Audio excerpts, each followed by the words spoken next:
friends, in this video we will talk about Graham Greene, one of the writer of modern age, and this is our second video on Graham Greene. Today we'll finish all the writings of Graham Greene. Let's talk about him. He was born in 1904 and he was died in 1991. And कल हमने कर लिया था अपनी videos में इनकी life के बारे में हमने कंप्लीट कर लिया था. And we have already done the man within our last video. Stamboul train is also completed. England made me. तो ये एक रिवीजन भी हो जाता है आपका कि इस राइटर ने कौन सी राइटिंग्स लिखी है. तो इंग्लैंड मेड मी कल हमने कर लिया था, जिसका नाम शिप रिक्ड भी बोलते हैं. And Brighton rock is also completed. The confidential agent is also completed. Third man is also completed. Today I'll discuss about the power and the glory. Today we'll discuss about the power and the glory. Let's talk about the power and the glory, and it was published in 1940 and title has been taken from Lord's Prayer. जो title है the power and the glory वो Jesus Christ की prayer में से लिया गया है. Prayer to Jesus Christ, उसमें से ये टाइटल लिया गया है. And we always says that his power and the glory is unmatched. तो हम हमेशा बोलते हैं कि उनकी power and the glory is unmatched. And initially it is suppose to be published as labyrinthine, लेकिन इसको पहले सोचा था कि लेब्रिथाइन वेज के नाम से पब्लिश करेंगे. तो लेब्रिथाइन वेज के नाम से पब्लिश किया गया था यूएस में. इंग्लैंड में पावर एंड द ग्लोरी के नाम से ही पब्लिश किया गया है. और लेब्रिथाइन का मतलब होता है, लेब्रिथाइन क्या है, इज़ ए पज़ल. ये पज़ल है. And it talks about puzzling situation. तो इसमें एक पजलिंग सिचुएशन दी गई है. And story is about A whisky priest. तो स्टोरी किसकी है, विस्की प्रिस्ट की, और जिसकी एक बेटी भी होती है जिसका नाम है ब्रिगेटा. तो ये आपको याद रखना है, विस्की प्रिस्ट क्या स्टोरी है, जिसकी बेटी का नाम है Brigitta, living in the Mexican state of Tabasco in the 1930s. तो ये मैक्सिकन स्टेट में रहते हैं जिसका नाम है Tabasco in 1930s, a time when Mexican government was attempting to suppress the Catholic Church that result in Cristero War. तो जिसमें इसमें बताया गया है कि the whisky priest who tries to spread Catholicism. तो विस्की प्रिस्ट क्या करना चाहते थे, कैथलिज्म स्प्रेड करना चाहते थे. Which is outlawed by the government. Outlawed का मतलब होता है अगेंस्ट बाय द गवर्नमेंट, जो गवर्नमेंट के रूल्स के खिलाफ था. तो इसमें उसके वजह से क्या हुआ, क्रिस्टेरो वॉर स्टार्ट हुआ. तो इसमें सेटिंग है मैक्सिको की. और जो क्वेश्चंस है वो देख लेते हैं लास्ट ईयर के पेपर के. तो क्वेश्चन है, in which of the following novel by Graham Greene does the little girl Brigitta appears. तो ग्राहम ग्रीन की कौन सी नॉवल में एक छोटी सी बच्ची ब्रिगेटिया अपीयर हुई थी. The answer is Power and the Glory. And Brigitta is the daughter of whisky priest. मैंने पहले ही आपको बता दिया, ब्रिगेटा आपको याद रखना है विस्की प्रिस्ट की बेटी है. तो next question is list of novels दी गई है जिसमें पावर ऑफ द ग्लोरी दिया गया है, और लिस्ट ऑफ प्लेस पूछा गया है कि कहाँ पे ये सेटिंग है. तो आंसर इज मैक्सिको. कहाँ की सेटिंग है, मैक्सिको की इसकी सेटिंग है.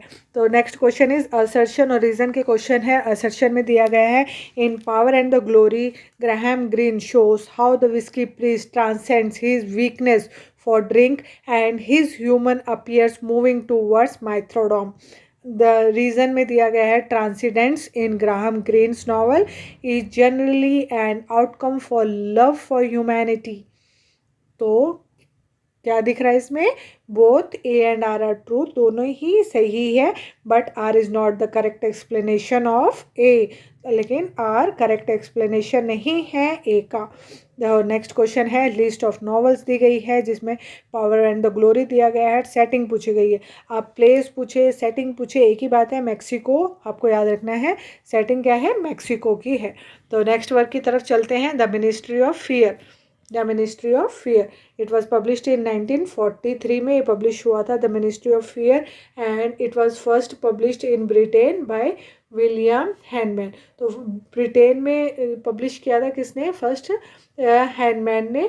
And it is about Nazi government. जो नाजी गवर्नमेंट है उसके ऊपर था, ये हिटलर के टाइम का. And it talks how it use to collect secret information about people. जो इसमें दिखाया गया है कि कैसे लोगों की सीक्रेट इंफॉर्मेशन निकाल लेते थे and let use that information to blackmail them. तो बाद में वही इंफॉर्मेशन यूज़ करते थे उनको ब्लैकमेल करने में. तो इसमें लिस्ट ऑफ नॉवेल्स क्वेश्चन क्या दे रखा है, सेटिंग्स है मिनिस्ट्री ऑफ फियर की, लंदन की सेटिंग है, तो आपको याद रखना है। तो क्वेश्चन देख लेते हैं। क्वेश्चन में नॉवल दी गई है the Ministry of Fear and setting पूछी गई है, तो setting is London, setting is London. The next is the Heart of the Matter, the Heart of the Matter it was published in 1948 में publish हुई थी। It is influenced by the experience of Greene had in Sierra Leone. तो ये इन्हीं का जो experience जो इन्होंने देखा था, अपना अनुभव जो था इनका सेरा लियोन प्लेस पे, तो वो इसमें बताते हैं। It talks about the story of a good man, तो ये एक अच्छे इंसान के बारे में स्टोरी बताते हैं। Talks about the moral crisis of the central character whose name is Henry Scobie, तो जिसकी मॉरल जो क्राइसिस उसके साथ हो रही थी सेंट्रल कैरेक्टर हेनरी स्कूबे के साथ, उसके ऊपर ये the Heart of the matter इन्होंने लिखी है। और इसमें क्या है, जो the Heart of the Matter में सुसाइड का थीम लिया गया है इसमें।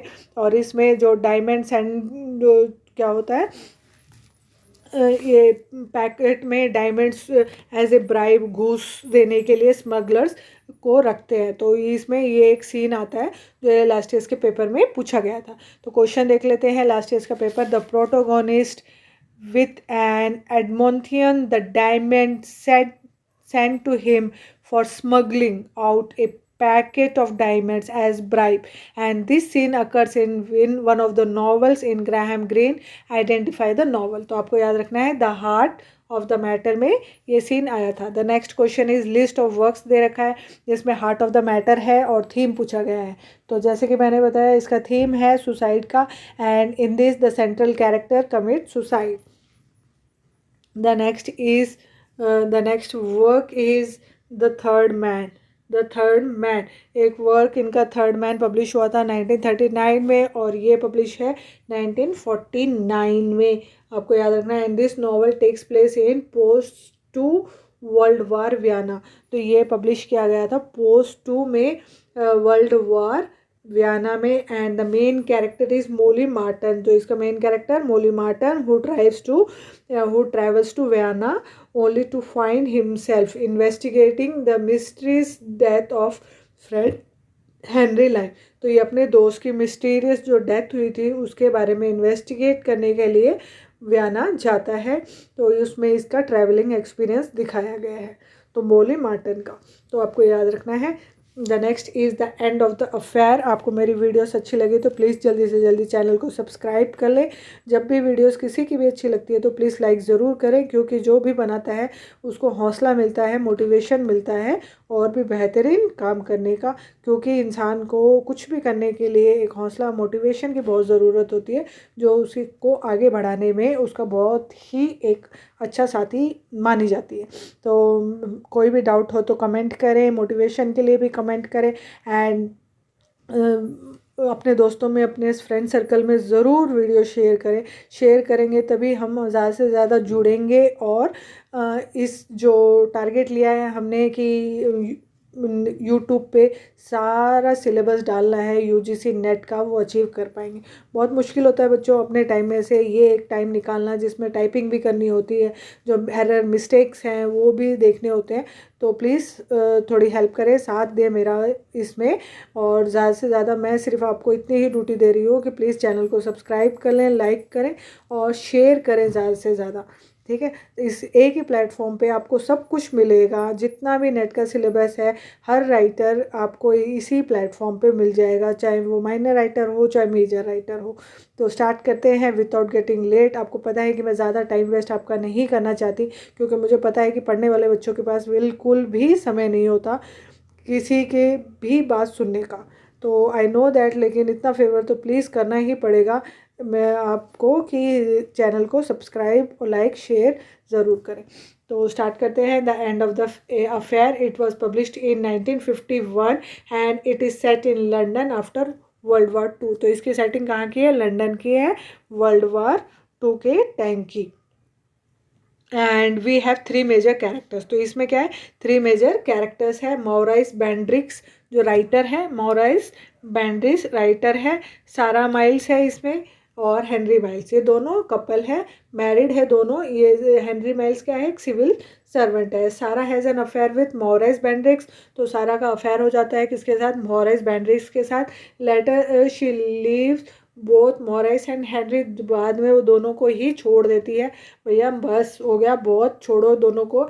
And goes to the worship of Jesus Christ, उसके बाद में वो जीसस क्राइस्ट की भक्ति में लीन हो जाती है।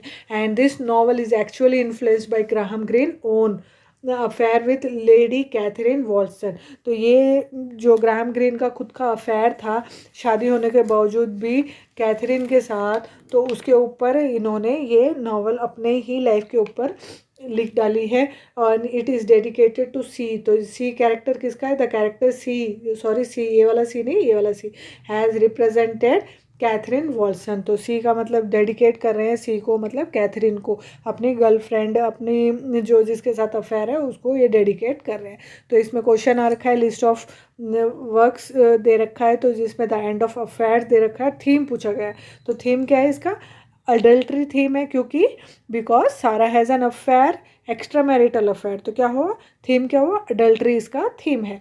The next question is the next question है, the next work of Graham Greene is the Quiet American, the Quiet American, and it was published in 1955 में पब्लिश हुआ था। It is about the involvement of America in the Vietnam. तो इन जब America का involvement शुरू हो गया था वियतनाम वॉर में, फ्रीडम वॉर में, तो उसके ऊपर ये है, वियतनाम वॉर के ऊपर ये है। एंड इसमें 3 कैरेक्टर्स है, फ्लावर, पाइल एंड पोक, flower, pile and Pong. And the character pile is blinded bye American ideas, तो उसको बिल्कुल ही अंधा हो जाता है अमेरिकन आइडियाज़ और डेमोक्रेसी को देख के। And he cannot see that his action भी actually bring calamity on the whiteness, तो वो समझ नहीं पाता कि भैया तू जो भी करेगा ना उसके वजह से बहुत बोलते ना डिज़ास्टर, कैलामिटी आ जाएगी वियतनामीज़ के ज़िंदगी के अंदर। तो ये जो कैरेक्टर है पाइल, इसको आपको याद रखना है। 3 मेजर कैरेक्टर्स है इसमें, सॉरी फॉर डिस्टर्बेंस, तो इसमें 3 ये मेजर कैरेक्टर्स है। The next is the Our Man in Havana, Our Man in Havana, तो इसमें जो क्वाइट अमेरिकन है इसमें लिस्ट ऑफ नॉवेल्स दी गई है। लिस्ट ऑफ नॉवेल्स में क्वाइट अमेरिकन दिया गया है और सेटिंग पूछी गई है। तो जैसे कि मैंने बताया वियतनाम की सेटिंग है, क्योंकि अमेरिका का इन्वॉल्वमेंट के बारे में इशू दिखाया गया है, तो सेटिंग है वियतनाम की। तो आपको सबकी सेटिंग्स भी काफ़ी पूछी जा रही है एग्जाम्स में, तो आपको ये भी याद रखना है। The next work is Our Man in Havana, Our Man in Havana, it was published in 1958। It is a black comedy, ये क्या है, ब्लैक कॉमेडी है। It is set in Cuba, ये क्यूबा में सेट की गई है। It is based on a secret agent Wormold, तो एक सीक्रेट एजेंट के ऊपर है जिसका नाम है Wormold, who in order to keep his job files bogus report, तो जो अपने जॉब को बचाने के लिए वो एक बोगस रिपोर्ट डाल देता है based on the tales of Shakespeare. तो किसकी कहानियों के ऊपर, शेक्सपियर की कहानियों को देख के वो एक बोगस रिपोर्ट डाल देता है। तो बोगस रिपोर्ट क्या होता है, फॉल्स रिपोर्ट, मतलब नकली, ऐसे ही झूठ मूठ उसकी कहानियों को देख देख के कुछ भी एक ऐसी रिपोर्ट बना देता है। सीक्रेट एजेंट तो होता ही है, और जैसे कि हमने देखा कि शेक्सपियर काफ़ी इस टाइप की वो लिखते थे राइटिंग्स, तो इसको देख के एक बोगस रिपोर्ट बना देता है। तो ये जो वर्मोल्ड है ये क्या है, वैक्यूम क्लीनर होता है, रिटेलर होता है वैक्यूम क्लीनर का। इज़ अप्रोच्ड बाय हाउथ्रोन, तो ये हाउथ्रोन उसको पास आ जाता है, और who tries to recruit him for secret intelligence officer, तो ये उसको रिक्रूट कर देता है, जॉब दे देता है as a secret intelligence officer, और ये अपने जॉब को बचाने के लिए बोगस रिपोर्ट पेश कर देता है based on tales of Shakespeare. तो ये जितना भी इम्पोर्टेंट है बच्चों, सारा इसी में यही दिया जा रहा है। अब आप 20 पेज पढ़ लो तो उसमें मेन तो यही पूछा जाएगा, उसमें से 20 पेज में से क्या इम्पोर्टेंट है वही इसमें दिया जा रहा है। तो आप प्लीज़ वीडियोस को लाइक, शेयर, कमेंट और सब्सक्राइब चैनल को ज़रूर कर लें। तो नेक्स्ट है the comedian, the comedians. Okay, next work है the comedians and it was published in 1966 में पब्लिश हुआ था and this story revolves around 3 man. तो ये स्टोरी है 3 man who function as comedians, तो जो कॉमेडियंस की तरह बिहेव करते हैं, Brown Smith, John, and this novel is set इन हाइती। तो ये कहाँ पे सेटिंग हुई है, इसकी हाइती में। And this novel talks about the life of 3 comedians. तो ये उनकी ज़िंदगी के ऊपर आधारित है, 3 कॉमेडियंस के, under the rule of the president of हाइती François पापा डॉक्यूमेंट्स को DOC डुविलियर। And this man explore political and terrorism, and this he talks about how a president of Haiti exploiting people। तो इसमें वो एक्सप्लोर करता है कि कैसे जो प्रेसिडेंट है वहाँ का वो एक्सप्लॉइट कर रहा है लोगों को। And this character Brown Smith is the owner of the English hotel. तो ये क्या है, ओनर है इंग्लिश होटल का। And the story is set in the hotel Trianon. तो सेटिंग किसकी है, नॉवल की हाइती, और होटल कहाँ का है, ट्राइनॉन। हाइती में ट्राइनॉन नाम का होटल है, उसमें इसकी सेटिंग हुई है। और ये किसका होटल है, ब्राउन स्मिथ का होटल है। And the government minister Philipot has committed suicide in the pool of the hotel. और जो गवर्नमेंट एक मिनिस्टर है फिलिपॉट, वो यहाँ पे आके सुसाइड कर लेता है। इसके बेचारे के, ब्राउन स्मिथ के जीवन के टंटे होने शुरू हो जाते हैं। तो इसमें इतना ही जो इम्पोर्टेंट है उतना ही पढ़ेंगे, उससे ज़्यादा नहीं।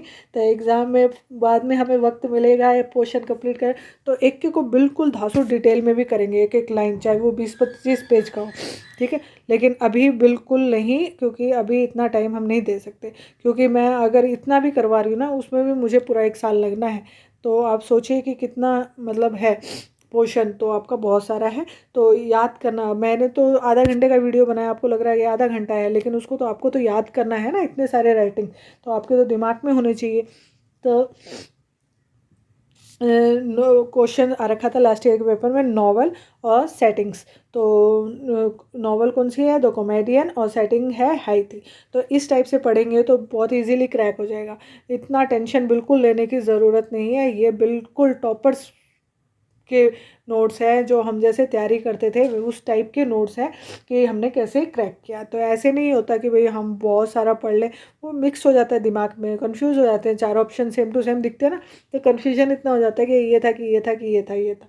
कंफ्यूज नहीं होना है, बिल्कुल शांति से, बिल्कुल धैर्य से एग्ज़ाम करके आना है। तो स्टार्ट करते हैं, the honorary consul, and it was published in 1973 and it is a British thriller novel। तो जैसे कि हमने देखा ग्राहम ग्रीने की मोस्टली थ्रिलर नॉवल्स ही है, तो ये भी एक थ्रिलर नॉवल है। It is set at the run up of Argentina littoral. तो ये कहाँ की सेटिंग है, अर्जेंटीना लिटोरल। सेटिंग इसकी पैराग्वे की है, PARAGUAY, पैराग्वे की। तो आपको याद रखना है, ये फिंगर से लिखती हूँ इसलिए हैंडराइटिंग बिल्कुल ही गंदी आ रही है, तो आप स्पेलिंग याद रख लीजिए। सेटिंग इसकी पैराग्वे की है, अर्जेंटीना की जगह की, on the shore of the Paraná river. तो कहाँ की, शोर ऑफ द पैराना रिवर। और इसमें अर्जेंटीना डर्टी वार दिखाया गया है इन द अर्ली 1970s का। And Eduardo player is an unmarried medical doctor. तो ये इसका एक कैरेक्टर है, एडुआर्डो प्लेयर, जो प्रोटोगोनिस्ट है इसमें, जो एक अनमैरिड मेडिकल डॉक्टर है। तो आज के लिए इतना ही। आपको मेरी वीडियोस अच्छी लगे तो जल्दी से जल्दी शेयर करें, सब्सक्राइब करें, कमेंट करें और लाइक ज़रूर करें। जब भी आपको किसी की भी वीडियोस अच्छी लगे तो लाइक ज़रूर किया करें, इग्नोर ना करें, क्योंकि आजकल ट्रेंड चला हुआ है कि ज़्यादा सब्सक्राइब नहीं करना है, लाइक नहीं करना है, लेकिन अच्छी लगे उसको तो करो, क्योंकि अगले को तो हौसला मोटिवेशन मिलता है। अपने बिजी समय में से दिन के 3-4 घंटे, 4-5 घंटे लग जाते हैं एडिटिंग में, इसका सारा मटेरियल टाइप करने में, और मटेरियल को आपके लिए बिल्कुल अच्छे से चूज़ करने में बहुत टाइम लग जाता है।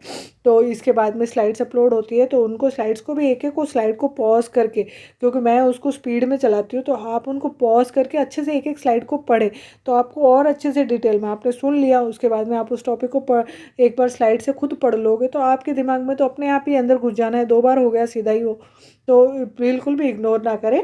यही 10 स्ट्रैटेजी से आप करेंगे तो आपका एग्ज़ाम बिल्कुल इजीली क्रैक हो जाएगा, बिल्कुल प्रेशर ही नहीं। बहुत इजी होता है नेट जेआरएफ क्लियर करना। तो कल के वीडियो में हम करेंगे ईएम फॉस्टर, ईएम फॉस्टर कल के वीडियो में हम करते हैं। थैंक यू फॉर वॉचिंग, कल मिलते हैं। Have a nice day.